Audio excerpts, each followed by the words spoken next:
La chaleur du jour s'estompe lentement, laissant place à une brise fraîche qui souffle à travers la vallée. Le village Bambara, niché au pied des collines, est baigné dans la lueur rougeoyante du crépuscule. Les cases en terre battue, au toit de chaume, semblent figées dans une tranquillité trompeuse. Au loin, le chant lointain d'un griot se mêle au bruissement des arbres, créant une atmosphère à la fois sereine et lourde de pressentiments. Les anciens du village se réunissent dans un silence solennel autour du feu sacré. Chacun est plongé dans ses pensées, les regards fixés sur les flammes qui crépitent et montent vers le ciel étoilé. Le chef du conseil, un vieillard aux cheveux blancs et à la barbe fournie, prend une profonde inspiration.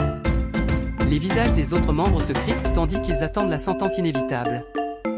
La sécheresse qui sévit menace leur survie, et la décision qui doit être prise ce soir pourrait bien sceller le destin de l'un des leurs. Un jeune guerrier, au milieu d'une clairière, entouré par les anciens. Il est agenouillé, la tête baissée, ses muscles tendus.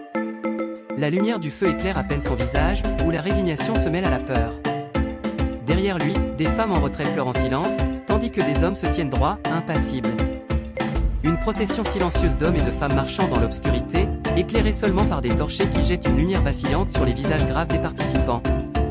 À l'avant, le jeune guerrier marche, entouré de gardiens en tenue rituelle. Une clairière au cœur de la forêt, éclairée par la lumière des torchers. Au centre, une pierre sacrificielle couverte de symboles anciens, entourée de talismans accrochés aux branches des arbres environnants. Le jeune guerrier, maintenant seul, se tient devant la pierre, tandis que les anciens forment un cercle autour de lui. Le moment du sacrifice. Le guerrier, couché sur la pierre, les yeux fermés, une expression de paix mêlée de terreur sur son visage. Un ancien, tenant un couteau rituel, s'apprête à accomplir l'acte, tandis que le reste du village observe de loin, leur visage illuminé par les torchers. Le soleil levant dissipe la nuit, éclairant la clairière désormais vide, à l'exception de la pierre sacrificielle tachée de sang.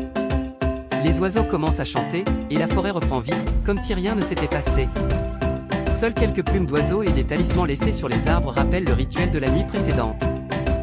Les villageois, de retour au village, marchent en silence. La lumière du matin éclaire les cases en terre battue, et la fumée commence à s'élever des foyers.